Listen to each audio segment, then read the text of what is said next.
Okay, April 29, 2014. Ito po, dinner na namin. Ulam po namin tuna flakes in oil at penoy po. Tapos may drinks po kami na Vitamilk, soya, choco shake yan. Choco shake. Soya yan.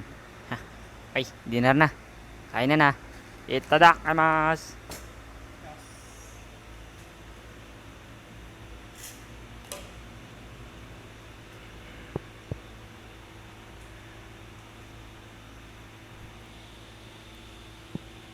Kita ko.